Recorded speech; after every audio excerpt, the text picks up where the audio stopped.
Welcome to සම්පත් online. ඉතින් සම්පත් online YouTube channel එකේ තවත් එක අලුත් වීඩියෝ එකක් එක්ක තමයි ඔයාලා මේ එකතු වෙලා ඉන්නේ. ඔයා තවමත් අපේ channel එක subscribe කරේ නැද්ද? එහෙනම් දැම්ම subscribe කරන්න. subscribe කළා විතරක් මදි. යට තියෙන bell icon එක press කරන්න. එහෙම කරොත් තමයි ඔයාට අපි දාන අලුත් videos ශනිකව දැනගන්න පුළුවන් වෙන්නේ.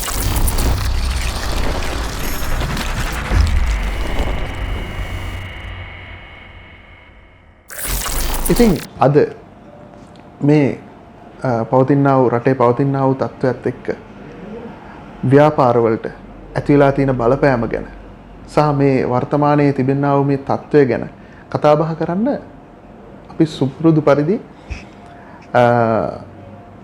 සුපුරුදු චරිතයක් මුණ ගැහෙන්න ආවා. ඒ තමයි සම්පත් සුපර් ට්‍රේඩින් ආයතනයේ කළමනාකාර අධ්‍යක්ෂකතුමන් වෙන දිනුෂ සම්පත් ලියනගේ මහත්මයා.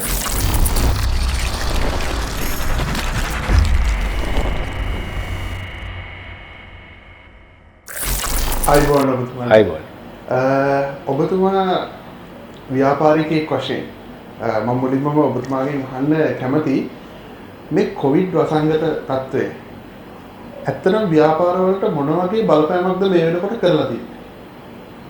මෙහෙමයි චින්තක ව්‍යාපාරයක් විදියට පවත්වාගෙන යනකොට කොවිඩ් එක සෑම ව්‍යාපාරිකයකටම මේකේ ලොකු බලපෑමක් තියෙනවා. හැබැයි මේකට බලපෑමක් තිබුණා කියලා අපි හැමෝම මේකට බය වෙලා අපි මේ හැමෝම මේකට බය වෙලා පැත්තකට වෙලා හිටියොත් රටක් විදියට අපිට ඉස්සරහට යන්න බෑ.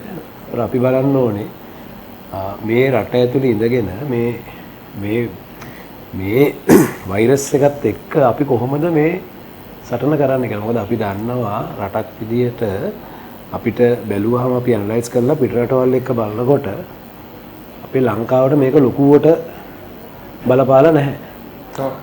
ඒකේ අපි හොඳටම අපිට තේරෙනවා අපිට දැන් තියෙන දේත් එක අපිට ලොකු බලපෑමක් නැහැ. හැබැයි අපි ගොඩාක් බය වෙලා ඉන්නවා. බය වෙලා ඉන්න ඕනේ. මිනිස්සු බය වෙන්න ඕනේ මේකට. හැබැයි මේකේ ඇතුලේ කොහොමද අපි වැඩ කරන්නේ කියන එක තමයි ප්‍රධාන වශයෙන් බලන්න ඕනේ. ඒක විශේෂයෙන් ව්‍යවසායිකයෝ ව්‍යාපාරිකයෝ මේ රටේ නැවතුනොත් මේ සල්ලි හදන මිනිස්සු ටික නැවතුනොත් රටක් විදියට ඉස්සරහට යන්න බෑ. රජයකට වුණත් මේ ටික නැවතුනාට පස්සේ රටක් විදියට ඒ රජයට වුණත් ඉස්සරහට යන්න බෑ. එතකොට මේ වෙනකොට රාජ්‍ය අංශය යම් කිසි තාක් නැවතිලා තියෙනවා. එතකොට අපි බලන්න ඕනේ මේ වසංගතයට අපි කොහොමද මුහුණ දෙන්නේ කියලා. ඒකට මම දකින්නේ මුලින් මේ වසංගතයට මුහුණ දෙන්න නම් අපි මුලින්ම අපේ රටේ මේ මිනිස්සු අනවශ්‍ය විදියට එළියට යන එක නවත්තන්න.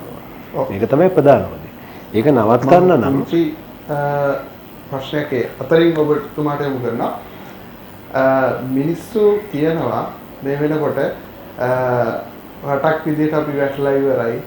එතකොට අපිට ආර්ථික පැත්තෙන් ප්‍රශ්න ගොඩක් තියෙනවා. එතකොට මිනිස්සු අපේ සල්ලි නැහැ. එතකොට ඒ දේවල් එක්ක නේද මේ මිනිස්සු එළියට බහින්නේ? නෑ මෙහෙමනේ. මිනිස්සු කොම බය වෙලා ඉන්නවා. මේ වෙලාවේ. එතකොට අපි බලන්න ඕනේ ඇයි මිනිස්සු බය වෙලා ඉන්නේ? මේ බය වෙලා ඉන්නේ මේ ලෙඩේට.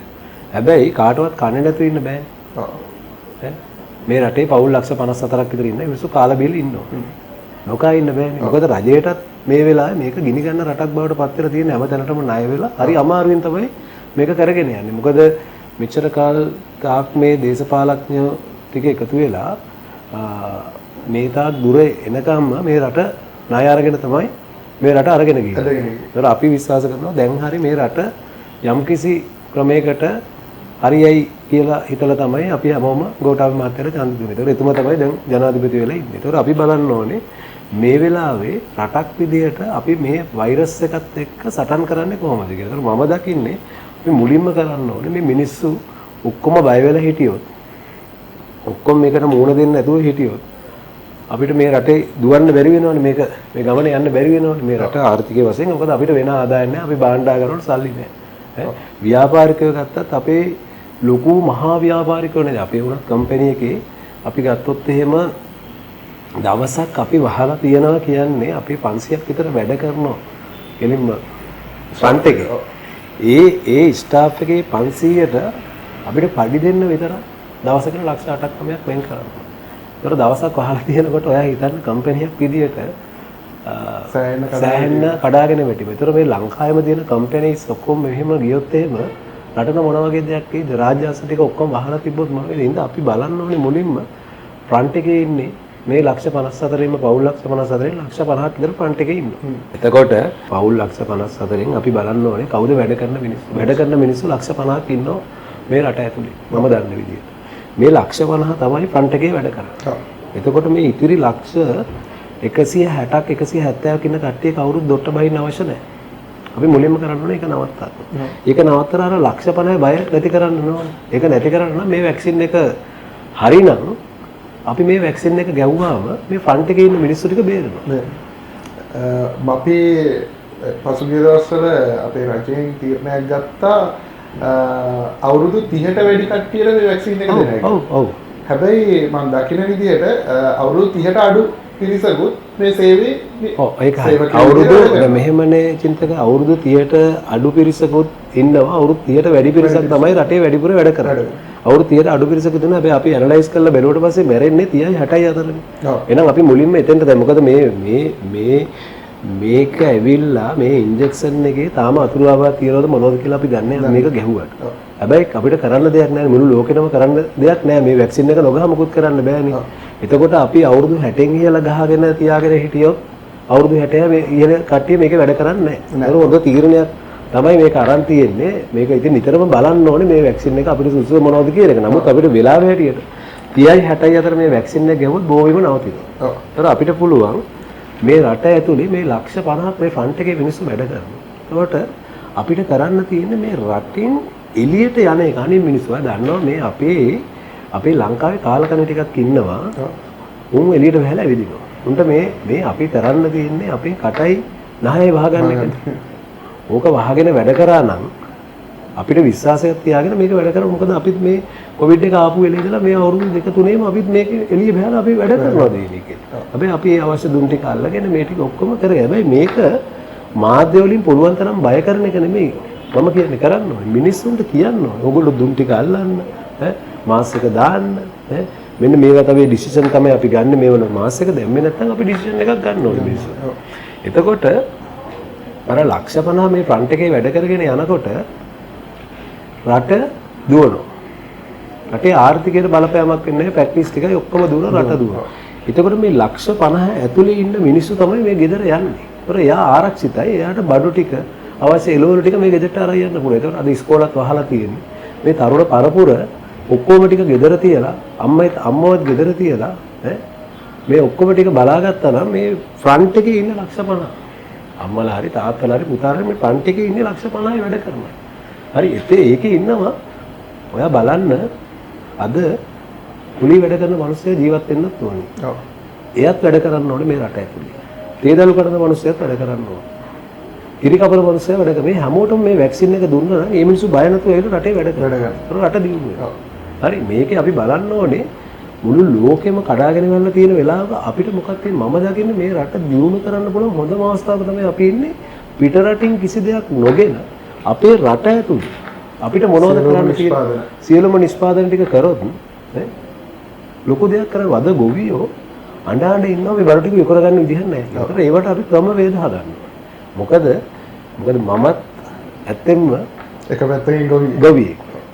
එක පැත්තකින් ව්‍යාපාරික. එක පැත්තකින් ව්‍යවසායකයෙක්. හැබැයි මම වැඩියෙන්ම ආදරය කරන්නේ මේ ගොවිතැනට තමයි. ඒතර අපිත් මේ වෙනකොට අඹ කිලෝ 75000ක් විතර, කොමඩි කිලෝ 5000ක් විතර, ගසබ කිලෝ 4000 5000, ඉසෙල් කිලෝ 10000 12000 වතුවල තියෙනවා අස්වැන්නේ. ඒතර මේ වෙලාවේ අපි කරන්න ඕනේ මේක අපි මට විතර බලපාලා නැහැ මේ රටේ ඉන්න ගොවි පරපුරටම මේක බලපාලා තියෙනවා. ඒතර මේක මේ මිනිස්සුන්ට කන්න දෙන්නේ කොහොමද? මේකට අවශ්‍ය ක්‍රමවේද මේක කොහොමද අපිට ආර්ථික මධ්‍යස්ථානයක් ඇරලා ඒ බඩු ටික එතෙන්ට දාලා එතනින් අරගෙන ගිහලා විකුණන්න තරක් නැත්තම් මොකුත් කරන්න බෑ. එතකොට අපි ප්ලෑන් කරන්න ඕනේ මේක ගෙවල් ගාවට හරි ගිහලා සේෆ්ටි දාගෙන මේ මිනිස්සුන්ට මේ බඩු ටික විකුණන්න. මේක පාරිභෝගිකයා අතරට ගෙනියන්න. අතරට ගෙන. මොකද අපි ගොවියා පරිස්සම් කරගත්තේ නැත්නම් චින්තක අපිට පිට රටේ සහාය පතන්න වෙනවා. දැන් අපි මේ ඇපල් මිදි අරහුනේ ඔය ලංකාවට ගෙන්නන්න නෙමෙයි අපි බලන්න ඕනේ. මේ රටේ තියෙන එළවලු පළතුරු ටික අපි හොඳට හදාගෙන මේ ගොවියෝ ටික ආරක්ෂා කරගෙන මේ රට දියුණු කරගන්න පුළුවන් හොඳ අවස්ථාවක් තමයි මේක. හැබැයි ඒකට හොඳ ප්ලෑන් එකක් තියෙනවා. ඉතින් මම ඒකයි කිව්වේ ෆ්‍රන්ට් එකේ ඉන්න මිනිස්සු ටික අපි හොඳට පරිස්සම් කරගත්තොත් ඒ අවශ්‍ය දේවල් ටික කරොත් අපිට මේ ගමන බොහොම හොඳ ගමනක් වෙනවා මේ රටට. එතකොට ඒකට රාජ්‍යාංශේ වහලා දාලවත් පුද්ගලිකංශේ වහලා දාන එකවත් නෙමෙයි තියෙන්නේ. ඒගොල්ලන්ව ආරක්ෂා කරගෙන මේ අවශ්‍ය සෞඛ්‍ය නීති පිළිපදමින් මේ රට ඉස්සරහට අරන් යනවා. එහෙම නැත්නම් අපිට රටක් විදියට නැගිටීමක් නැති වෙනවා. මොකද අපි රජයට දොස් දී කී ඉඳලවත් මොකද රටේ සල්ලි නැහැ කියලා අපි හැමෝම දන්නවා. නේ? ඒක අපි හැමෝම දන්නවා. මොකද රටේ සල්ලි නිෂ්පාදනය කරන ඩොලර්ස් හදන්න රට දුවනවා. හරි. ඒතර අපි බලන්න ඕනේ අපේ මේ තියෙන ප්‍රොඩක්ට්ස් ටික පිට රටට යවලා ඩොලර්ස් වලින් අපේ රට ස්වයංපෝෂිත කරන්න. ඒක තමයි අපි කරන්න ඕනේ. ඒක කරන්න අවශ්‍ය පදනම මේ වෙලාවේ අපි කරන්න ඕනේ. ගොවියට පුළුවන් වවන්න. අපි මේ දවස්වල සෑහෙන්න වැඩ ටිකක් කරගෙන යනවා. මොකද ඕනතරම් මිනිස්සු වැඩ කරන්න තියෙනවා. මිනිස්සුන්ට දැන් කන්න නැති වෙනකොට කම්මැලි නෑනේ. නේද? මගේ වත්තක් තියෙනවා. ඒකේ දැන් ඉස්සර මිනිස්සු 5 දෙනෙක්වත් වැඩ කරන්නේ. දැන් මිනිස්සු 30ක් විතර වැඩ කරනවා. ඉතින් අපි ගොඩක් ඒගොල්ලන්ට සෞඛ්‍ය නීති අනුව දුර දාලා වැඩ කරන මේ මිනිස්සුත් වැඩියක් අරගෙන ජීවත් වෙනවා. ඒ වගේ හැමෝම මේක හොඳට ප්ලෑන් කරොත් මේකට බය වෙලා ගෙදෙට්ට වෙලා ඉන්නේ නැතුව අවශ්‍ය දේවල් කරගෙන වැඩ කරොත් මම හිතන්නේ ව්‍යාපාරිකයන්ට හොඳ අවස්ථාවක්. එතකොට මට එතකොට පුංචි දෙයක් අහන්න ඕනේ දැන් අර ඔබතුමාගේ ව්‍යාපාරය මේ වෙනකොටත් කරගෙන යනවා. ඔව්. ඔබතුමාගේ වතු වල වැඩ කටයුතු වෙනවා. ඒ වගේම ඔබතුමා අනිකුත් ව්‍යාපාර සියල්ලම සිද්ධ වෙනවා. එතකොට ඒ විදිහට ව්‍යාපාර දිගින් දිගටම ඒ කියන්නේ මේ වැනි අවස්ථාවකත් කරගෙන යන්න ඔබතුමා ගත්ත මූලික පියවර මොනවද? ප්‍රධාන වශයෙන්ම දැන් මුලින්ම මිනිස්සු අපි ළඟ වැඩ කරන මිනිස්සු ටික අපිව විශ්වාස කරන්න එපා. ඔව්. ඒකනේ ප්‍රධාන දේ. ඉතින් අපි ඒගොල්ලෝ එන්නේ නැහැ. මොකද ඒගොල්ලන් අපි පරිස්සම් කරන්න. ඒතර අපි කරේ ඒගොල්ලන්ට අපි එන්නේ ස්ටාෆ් එක ඔක්කොටම උපදෙස් දීලා තියෙනවා. දුම් ටික අල්ලන්න ඕනේ, කොත්තමල්ලි බොන්න ඕනේ. එතකොට C විටමින් එක බොන්න ඕනේ, මාස් දෙකක් දාන්න ඕනේ ෆ්‍රන්ට් එකේ ඉන්න කට්ටිය. මේ විදිහට වැඩ කරගෙන යන්න ඕනේ කියලා. මොකද මේක අපිට මේ කම්පැනි එක වහලා දාලා හරි මේ රට මේ වහලා දැම්මා කියලා මේකේ වැඩ නොකර හිටියොත් මිනිස්සු මේ රටේ මිනිස්සුන්ට ජීවත් වෙන්න බැරි වෙනවා. මොකද කාගේ බැංකු පොත්වල සල්ලි නැහැ. එහෙම මිනිස්සු මේ රටේ නැහනේ. අනිවාර්යයෙන්. මාසයක් වැඩ කරන්න බැරුණොත් ඒගොල්ලන්ට බත් ටිකක් කාලා ඉන්න බැරි වෙනවා. ඒතර අඩුම ගානේ මිනිස්සුන්ට කැම ටික කාලාවත් ඉන්න පුළුවන් තත්යකට අපේ රට දුවන්නේ බෑ. මොකද කන්න නැතුනොත් මේ ඔක්කොම ඉවරනේ. කොවිඩ් නෙමෙයි මොනවා ආවත් වැඩක් නැහැ. මිනිස්සුන්ට කැම නැති වුණොත් මිනිස්සු මැරෙනවා. මොකද රට ඇතුලේ නිෂ්පාදන ක්‍රියාවලියක් නැති වුණොත් කන්න නැති වෙනවා. ඒ වගේම මුදල් වගේම ආහාරවල ලොකු අර්බුදයක් එනවා. ලෝකෙම මේ ආහාර අර්බුදයට මුහුණ පාලා තියෙන වෙලාවක අපි හරි වාසනාවන්තයි. අපේ රටේ තාම එහෙම ප්‍රශ්නයක් නැහැ. හැමෝම මිනිස්සු කාලා විඳිනවා. කවුරුත් මැරුණේ නැහැනේ කන්න නැහැ කියලා. හැබැයි ඒකට අවශ්‍ය පදනම හදන්න ඕනේ. ගොවියව දිරිමත් කරන්න ඕනේ. කිරිකපල මිනිස්සුව දිරිමත් කරන්න ඕනේ. දලු කඩන මිනිස්සුව දිරිමත් කරන්න ඕනේ. මේ මිනිස්සු තමයි මේ රටේ ඩොලර්ස් හදන්නේ. ඔව් ඒ මිනිස්සුන්ගේ මානසික මට්ටම පල්ලෙහාට දැම්මොත් අපිට මේකේ රටක් විදිහට අපිට නැගිටින්න බෑ. ව්‍යාපාරිකයෙක් විදිහට මට තනියෙන් මේ දේවල් කරන්න බෑ. මේ මිනිස්සුන්ගේ මනස මේ මනස කඩාගෙන වැටෙන තරම් නෙමෙයි අපි වැඩ කරන්න ඕනේ. අද මම දකින්නේ අපේ රටේ මාධ්‍ය මිනිස්සුන් බය කරන එක නෙමෙයි කරන්න ඕනේ. මිනිස්සුන්ට මේක ඇත්ත කතාව කියලා දීලා මිනිස්සුන් මේකත් එක්ක මේ රට ඉස්සරහට අරන් යන්නේ කොහොමද කියන එක තමයි කරන්න ඕනේ. ඔයා බලන්න අද ලංකාවේ ළමයි කවුරුත් ඉගෙන ගන්න නැහැ. এডুকেෂන් එක සම්පූර්ණයෙන්ම පල්ලයට ගිහිල්ලා තියෙනවා.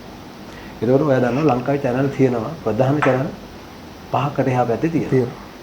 එතකොට ඔයා හිතන්න අද ලංකාවේ අපි ගුරුවරු ටික ඔක්කොම දෙන්නේ කියලා හොඳින් ඉන්නවා ගෙවල්. ඒතර ඒගොල්ලන්ට ආරාධනා කරලා අපි ලංකාවේ දක්ෂම ගුරුවරු ටික මේ ළමයින්ට අර channel එකට ගිහිල්ලා උදේ ඉඳලා 2 වෙනකම් එකමාර වෙනකම් මේකේ ප්‍රැක්ටිස් කරොත් එහෙම මේ පීරියඩ් ටික මේ ළමයි ටික ඔක්කොම ඉගෙන ගන්න. අන්න එහෙම කරොත් එහෙම අපේ රටට මේ ඉස්කෝලේ වැහුවා කියලා කිසි ප්‍රශ්නයක් වෙන්නේ නැහැ. කරන්න තියෙන්නේ රජයෙන් හරි මේකට ඩිසිෂන් එකක් අරගෙන රාජ්‍ය channel තියෙන 3ක් අපිට. ওই channel එක හරි හොඳම ගුරුවරු ටික ගෙනල්ලා අර ඊටත් වැඩිය ළමයි ටික හොඳට ඉගෙන ගන්න. මොකද ලංකාවේ ගුරුවරු වර්ග කීපයක් ඉන්නවා. අපිට මේකෙන් හොඳම ගුරුවරු ටික ගෙනල්ලා මේ channel එක ඉස්සරහා වාඩි කරලා මේගොල්ලන්ට ඉගෙනුවා නම් මේ ළමයි ටික හැම විෂයෙන්ම ඉගෙන ගන්නවා. මොකද ගෙදර කට්ටියත් ගෙදර ඉන්න ඉඳලා ළමයාට කට්ටි පහින්න වෙන්නේත් නැහැ. ළමයා හොඳට ඉගෙන ගන්නවා. එතකොට එඩියුකේෂන් එක ඉස්සරහට අරගෙන ළමයිට උගන්වන්න අර මොන්ටිසෝරි ඉඳලා වහලා තියෙන වෙලාවක ළමයි දැනුත් ඉගෙන ගන්න නැහැ කියන්නේ නැහැ. සල්ලි තියෙන මිනිස්සු ඉගෙන ගන්නවා. ඩේටා කාඩ් එක දාගන්න හැමෝටම සල්ලි නැහැ. ලංකාවේ පවුල් ලක්ෂ 54න් ලක්ෂ 30ම දුප්පත් වෙලා ඉන්නේ. අපි try කරන්න ඕනේ මේ පවුල් ලක්ෂ 50 මේ ලක්ෂ 30 පෝසත් කරන්න. මේ ලක්ෂ 30 ලොකු හීන නැහැ දින්තර. පොඩි හීන ටිකක් තමයි තියෙන්නේ මිනිස්සුන්. හොඳට කාලා බීලා ළමයිට උගන්වලා ගෙයක් දොරක් හදාගෙන මෝටර් බයික් එකක් හරි අරගෙන ලස්සනට ජීවත් වෙන්න. මේ ලොකු හීන නැහැ. මේ අපිට තියෙන ලොකු හීන ලොකු දේවල් තියෙනවා. හැබැයි මේ අපි මේ දකින මේ ලක්ෂ 25ට තියෙන ලොකු හීන නැහැ. ඒගොල්ලන්ට තියෙන බොහොම පොඩි හීන. කිරිකපර මිනිස්සෙක් ගත්තොත් එයාගේ හීන හැල බැලුවොත් එහෙම හරි සිම්පල් වැඩක් කරන්න තියෙන රටකට. එයාගේ හීන සම්පූර්ණ කරන්න. තේදලු කරන මිනිස්සෙක් ගත්තොත් එහෙම. ඒ හීන ටික හැදෙනකොට අද බලන්න තේදලු කරන මිනිස්සෙක් හොයාගන්න අමාරුයි. කිරිකපන්න මිනිස්සෙක් හොයාගන්න අමාරුයි. ඇයි වෙලා තියෙන්නේ? ඒ මිනිස්සුන්ගේ අගයක් නැහැ. ඒ මිනිස්සුන්ට තැනක් නැහැ. ගොවියට තැනක් නැහැ. ඔයා බලන්න channel වලට කවුද එන්නේ කියලා. අද ප්‍රොඩක්ෂන් එකක් තියනවද දෙවනි පරපුරේ කිරිකපන මිනිස්සෙක් ඉන්නවද? ඔයා හොයලා බලන්න. ඔව්. ගොවියගේ පුතා ගොවියෙක්ද? ගොවිතැනට එනවද? කිරිකපන මිනිස්සෙක් හරි ලැජ්ජාවෙන් කියන්නේ. මම මේ කියන්නේ අත්දැකීමෙන්. මොකද මම මේ මිනිස්සුත් එක්ක ජීවත් වෙනවා. ඉතින් මම දකිනවා ඒක. ඉතින් මම අහනවා ඇයි ඕගොල්ලන්ගේ පුතාලා මේ වලට බලන්නේ නැත්නම් නිකන් නෑ ඒගොල්ලෝ කැමති නෑ මේකට එන්න. අපි විඳින දුක විඳින්න මනස හදලා තියෙන්නේ මේ ගොවිතැන කියන්නේ බොහොම පල්ලෙහාට රැකියාවක්. එතකොට මේවෙන් තමයි අපේ රටට සල්ලි ගියේ. එතකොට මේකේ ප්‍රොඩක්ෂන් එකක් හැදුවේ නැත්නම් තේදලු කඩන මිනිස්සු හිටියේ නැත්නම් කිරි කපන්න මිනිස්සු හිටියේ නැත්නම් කුඹුරු කරන්න මිනිස්සු හිටියේ නැත්නම් හැමෝම ඔෆිස් වල වැඩ කරනවා. රටක් දියුණු වෙනවා. එහෙනම් ඒක කරන්න පුළුවන් මාර්ගය මේ මිනිස්සුම ගෙනල්ලා අගයලා. මිනිස්සුන්ට තෑගි දීලා. මේ මිනිස්සුන්ගේ මේ එක ස්ටෙප් එකක් ඉස්සරහා තියලා පෙන්නුවා. මම කිව්වනේ ඒගොල්ලෝ ලොකු හීන නැහැ. ඒගොල්ලෝ බොහොම පොඩි හීන ටිකක් තියෙනවා. ඒ පොඩි හීන ටික හදලා දුන්නොත් අපේ රටේ මේ ඉදිරි ලක්ෂ 30 පුංචි හීනට යන්න අපි පාර හදලා දෙන්නවා. ඉතින් ඒකට රජයකට විතරක් ඒක කරන්න බෑ. ව්‍යවසායික ව්‍යාපාරික මේ ඔක්කොම එකතු වෙනවා. මේ රාජ්‍ය සේවකයෝයි පුද්ගලික අංශයයි එක මේසයකට ඇවිල්ලා බොහොම සුහදව වැඩ කරන්න පුළුවන් වෙච්ච දවසක ඔයා හිතන්න මේ රට දියුණු වෙයි.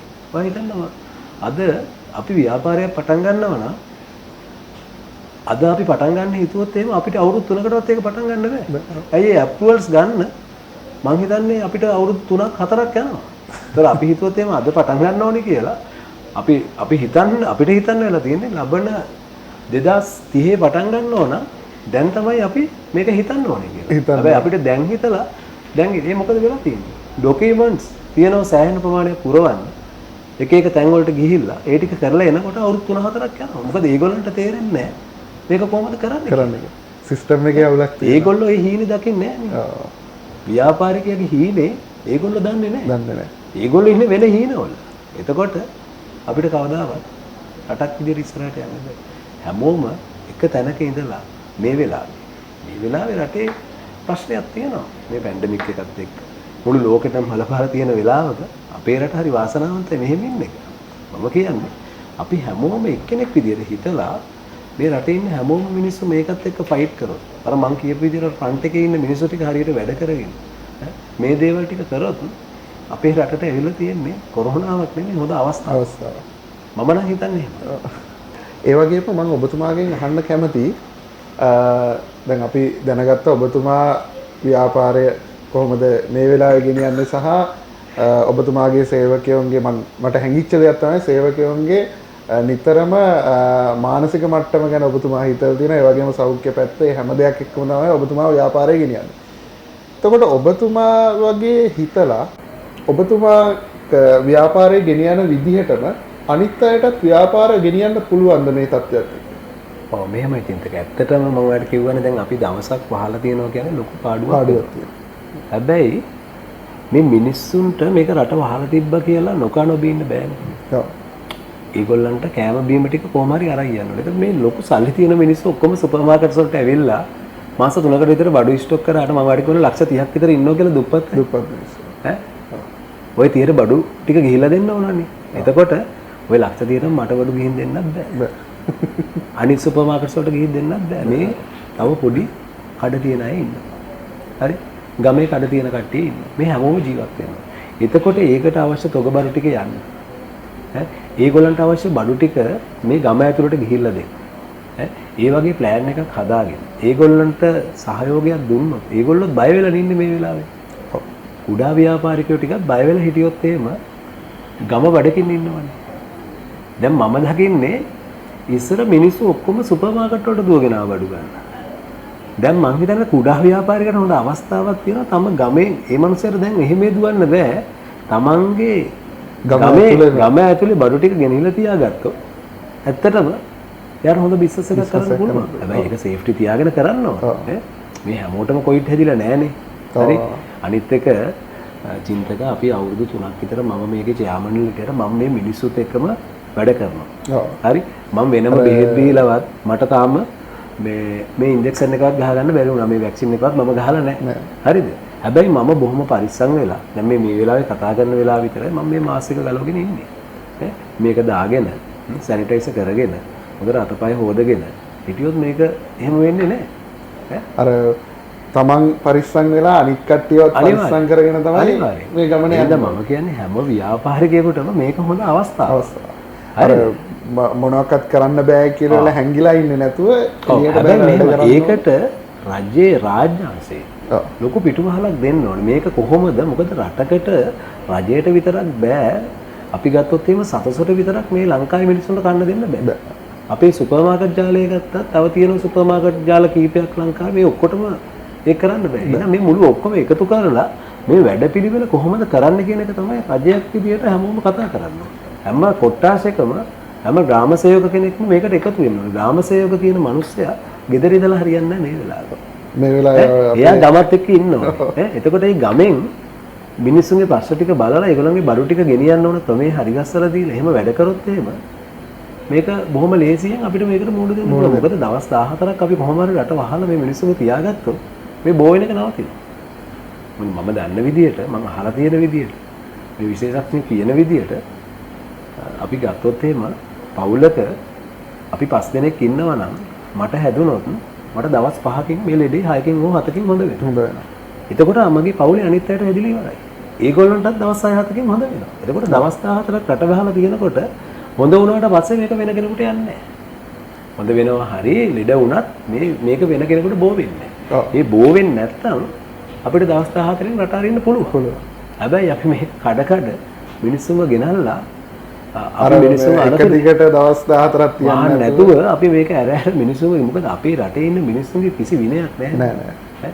විනයක් නැහැ. ඒකයි මම කිව්වේ මේ රටේ ආමියකේ ලක්ෂ 2-3ක් විතර ඉන්නවා. මේ ටික ඔක්කොම ගම් වලට ගෙනත් දාලා මේකට ඇක්ෂන් ගන්න ඕනේ. නීතිය තියෙන්න ඕනේ. ඔයාලට මතකද 89 අපි පුංචි කවුරුත් දොට්ට බැස්සද කඩ වහන්න කිව්වා. මම අහලා තියෙනවා. මට අවුරුදු 9යි ඒ කාලේ. මට මතකයි අපේ කවුරුත් මේ ලාම්පුවක් පත්තු කරන්නේ නැහැ. දුප්පත් ඒ දවස්වල මම ස්ටේට් එකේ ඉන්නේ ලයිට් එකක් තිබුණේ මට මතකයි ලාම්පුවක්වත් පත්තු කරේ නැහැ. ඒ කියන්නේ ඩිසිෂන්ස් ඒ නීති ඒගොල්ලෝ හරි නීතිම අපේ රටේ මේ නීතිය කියන කංකේ මේ අපේ රටේ ඉන්නෝනේ කාලකන්ණි සෙට් එකක්. අපේ රටේ මේ සිංහල මිනිස්සු විතරක් නෙමෙයි මුස්ලිම් දෙමළ සිංහල මේ තුනේම ඉන්නවා කාලකන්ණි ටික. මේ රට අගාධයට අරන් යන සෙට් එකක් ඉන්නවා. ඒක ඇවිල්ලා මේ මිනිස්සු ඉගෙනීම නැතිකම හින්දා මේක වෙලා තියෙන. ඒ කියන්නේ මම මේ এডুকেෂන් එක නොදී හිටියොත් අපිට ලොකු ප්‍රශ්නයක් වෙනවා. මම ඔයාලට අර එක දවසකුත් මම ඔයා හම්බෙච්චලා කිව්වේ චින්තක 90000ක් විතර හිර යනවා මේකෙන් 55000ක් විතර අටපාස් නැහැ කියලා. ඉතින් ඒ හින්දා දැන් 55000 නෙවෙයි ලක්ෂ ගණනක් අටපාස් නැති වෙනවා මේක මේ විදිහට ගියොත්. ඉතින් ඉක්මනට රජයක් විදියට මම දකින්නේ මේක තීරණය කරොත් එහෙම රාජ්‍ය චැනල් වල මේ හොඳම ගුරුවරු ටික ගෙනල්ලා මිනිස්සුන්ට උගන්වන්න ඕනේ කියලා. මේ රට හදාගන්න පුළුවන්. ඔව් දැන් මේ විදියට මේ අවුරුද්දක් දෙකක් මේක වහගෙන ළමයි ඉගෙන ගත්තේ නැත්තම් අපිට ලොකු අර්හුදයකට ඉගෙන ගන්න මේ කොවිඩ් වලට වැඩි එහා යන වැඩක් වෙනවා. මේ ළමයි ඉගෙන ගන්න නැහැ නේ. ළමයින්ට දැන් කරන්න දෙන්නේ නැහැ ගෙවල් වල. ඔව් ඇත්ත අවුරුද්දක් දෙකක් අනිත් එක තුන්ට මේ ඉන්ටර්නෙට් එකත් එක්ක ළමයි ජීවත් වෙනවා කියන්නේ මොකද අපේ රටේ මේ ඉන්ටර්නෙට් එකේ කන්ට්‍රෝල්ස් මුකුත් දාලා නැහැ. ඒකවත් කරගන්න බැරි රටක අපි ඉන්නේ. ඕනම නෙට් එකකට ID නම්බර් එක දාන්න නැතුව ගිහිල්ලා ඕන දෙයක් බලන්න පුළුවන්. පිටරට එහෙම කරන්න බෑ. අපේ ලංකාවේ ඕනම මම ඔයාලට මේක කිව්වොත් එහෙම සෙක්ස් කියන channel එක ඕන කෙනෙකුට link එක ගිහිල්ලා බලන්න පුළුවන්. මේකත් ඒල එච්චර හොඳ දෙයක් නෙවෙයි. ඔව් දැන් පොඩි ළමයි මේ වලට එක එක වෙලාවට එක එක විදියට මේක පාවිච්චි කරන්න පුළුවන්. එහෙනම් අපි නිතරම බලන්න ඕනේ මේ රටේ ළමයි ටිකක් පරිස්සම් කරගන්න ඕනේ. නැත්නම් අපි මේකට කන්ට්‍රෝල්ස් දාන්න ඕනේ. මොකද මේ ප්‍රශ්නය පහුගිය කාලේ ඒ වගේ ප්‍රශ්න කීපයකුත් වුණා. ඒක තමයි. අපේ රටේ මොකද ඒකට අපි මේව බලන්නේ නැතුව අපේ රටේ ඉන්න මේ ප්‍රධාන කවුරු හරි දේශපාලඥයෝ හරි විද්වතුන් හරි රාජ්‍ය නිලධාරීන් හරි මේව බලන්න ඕනේ. මේව බලලා මේවට කන්ට්‍රෝල් කරේ නැත්තම් අපේ රට විනාශ වෙලා යනවා. මොකද අපි මේ දෙවනි පරපුර මේ ඉගෙන ගන්න මිනිස්සු ටික වැරදි පාරක ගියොත් මොනවද වෙන්නේ? අද සයිට් එකකට ගිහිල්ලා ඕනම එකක් ඕනම වෙලාවක බලන්න පුළුවන්. ඒතර ළමයි මේකට හැබැයි වුණොත් මොනවද වෙන්නේ? අපි නිතරම බලන්න ඕනේ මේ හැමදේම. එක පැත්තකින් ළමයින්ට සල්ලි නැහැ නෙට් එකට ගිහිල්ලා ඉගෙන ගන්න. එක පැත්තකින් ළමයි ඉගෙන ගන්නවා නෙට් එකෙන්. එක පැත්තකින් වෙන පැති වලට යනවා. ඒතර මේ ඔක්කොම නවතිනවා. ඈ ඇත්තටම දෙමෝපිය විදියට කවුරුත් කැමති නැහැ ළමයින්ට නෙට් එකේ තියන්න. ගොඩක් අය. හරි මොලේ තියෙන ළමයි ඒ විදියට වැඩ කරනවා. හැබැයි මේවට ඇබ්බැහි කරගන්න මිනිස්සු ඉන්නවා. අපේ රට එහෙමනේ අපේ රටේ නීතියට බය වෙන්න දෙයක් නැහැ නීතින්තක. ඕනම දෙයක් අපේ රටේ ඕනම වැරද්දක් කරොත් අපහම් වෙනවා. හරි. දැන් ඔයා හිතන්නකෝ අපේ ෂොප් එකේ හොරකමක් වුණා. 1,50,000 විතර රැට ඇවිල්ලා වීදුරුවක් කඩාගෙන බඩුත් අරගෙන යනවා. වීඩියෝස් හම්බුණා. ඔක්කොම හම්බෙලා පොලිසියට තරලා මිනිස්සුන්වත් යනවා. අද වෙනකන් අපිට බඩු හම්බෙලත් නැහැ, සල්ලි හම්බෙලත් නැහැ. ඒ මනුස්සයත් අප දීලා ගිහිල්ලා තියෙනවා. ඒතර හිතන්නකෝ මේ රටේ ඒතර ඔයා හිතන්නේ දැන් මට ඒක කරපු හින්දා 1,15,000ක මම මහා පරිමාණයේ ව්‍යාපාරිකින්ද මම දරාගත්තා. ඔව්.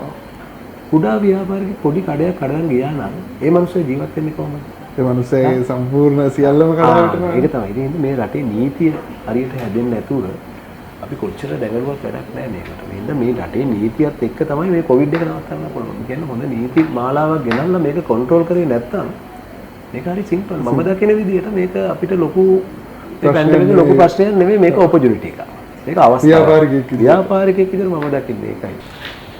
ඇත්තටම අද ඔබතුමාත් එක්ක මේ සාකච්ඡා කරන්න ආපු ගමන නිසා අපිට ගොඩාක් දේවල් දැනගන්න පුළුවන් වුණා. මොකද අපේ වැඩසටහන නරඹන ප්‍රේක්ෂකයන්ටත් ඇත්තටම කොවිඩ් කියන්නේ ප්‍රශ්නයක් නෙමෙයි ව්‍යාපාරවලට. ඒ වගේම තව පුංචි දෙයක් මට ඔබතුමාගෙන් අහන්න ඕනේ. දැන් මේ කොවිඩ් නිසා අපි වැටිලා අපේ ව්‍යාපාර වැටිලා අපිට නැගිටින්න බෑ. අපේ ව්‍යාපාර ආයි කවදා ගොඩ ගන්න පුළුවන් වෙයිද කියලා අර මානසික පැත්තෙන් වැටිච්ච ව්‍යාපාරිකයෝ පිරිසක් ඉන්නවා අපේ රටේ සුළු ව්‍යාපාරිකයෝ. වගේම මහා පරිමාණයේ ව්‍යාපාරිකයෝ ඇති ඒ වගේ හිතන. ඒ හැමෝටම දෙන්න පුළුවන් උපදෙස් මොකක්ද? මේම චින්තක දැන් ඇත්තටම ව්‍යාපාරිකයෝ මේ ප්‍රශ්නෙත් එක්ක මේ රට වහලා තියෙන වෙලාවේ මේ දවස් කීපයක් මේක ඇරලා දුවනකොට ව්‍යාපාරිකයෝ ගොඩක් අපහසුතාවයකට පත් වෙනවා. අපි ඒගොල්ලන්ව දිරිමත් කරන්න නම් රජයෙන් සහ බැංකුව වලින් යම්කිසි සහන කාලයක් මේගොල්ලන්ට දෙන්න. ඒ කියන්නේ ඒගොල්ලන්ගේ චෙක් එක මාරු කරන්න සල්ලි තියෙන්න එපා. සල්ලි නැති වුණොත් ඒගොල්ලන්ට චෙක් එක මාරු කරගන්න බෑ. ඒතර ඒගොල්ලන්ට දෙන්න ඕනේ මාසයක් දෙකක් හරි මේ හැමෝටම යම්කිසි සහන කාලයක් දෙන්න ඕනේ. මේ ලෝන්ස් වලට මොනවට හරි මේක තව ටික දුරක් මෙහෙම ගියොත් නැත්නම් මේ දවස් දෙයනේ කියලා මේ ලබන මාසයේ සතියෙන් ඉවරුනොත් මේක බැලන්ස් කරගෙන යන්න පුළුවන්. මම හිතන්නේ මේ 7 වෙනි දෑන් පස්සේ රට වහන්න ඕන වෙයි කියලා. අපි මීට ඉස්සෙල්ලා සෑහෙන කාලයක් වහලත් ව්‍යාපාරිකයෝ ටික මේ රටේ නැති වුණේ නැහැ. හරි. ඉතින් උතරදී වෙලා තියෙන්නේ ඇත්තටම අපේ රටේ ඉන්න මිනිස්සුන්ට අපි කතා කරන විදිහ සහ අපි උදව් කරන විදිහ. ඒක රජයේ හෝ පුද්ගලිකංශයේ හෝ හැම කෙනෙක්ම මේ ව්‍යාපාරික ටික බලා නොගත්තොත් ඒගොල්ලන්ගේ ප්‍රශ්න ටික බලලා ඒගොල්ලන්ට වචනකින් හරි ඒගොල්ලන්ව මොටිවේට් නොකරොත් ව්‍යාපාරිකයෝ ඉතුරු වෙන්නේ නැහැ. අනිවාර්යයෙන්.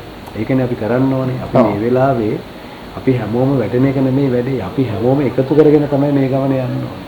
මම වුණත් ඕන වෙලාවක කියන්නේ ඕන දෙයක් කතා කරලා අහන්න.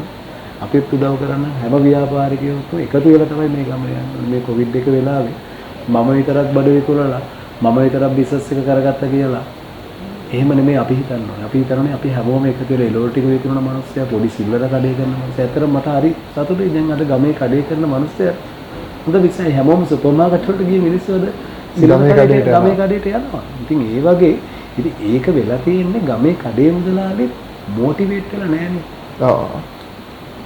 ඇයි ගමේ මිනිස්සයා නගරයට යන එක නවත්තන්න ක්‍රම නැද්ද? මොකද මමත් ගමේ ඉඳලා ආපු මිනිස්සයා.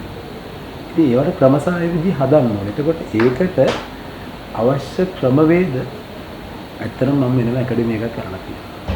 ව්‍යාපාරිකයන්ටම කියලා වෙනම මාකට් එකක් හදලා. අපි ඕන වෙලාවක ගිහිල්ලා හරි ට්‍රේන් කරන්න කැමතියි.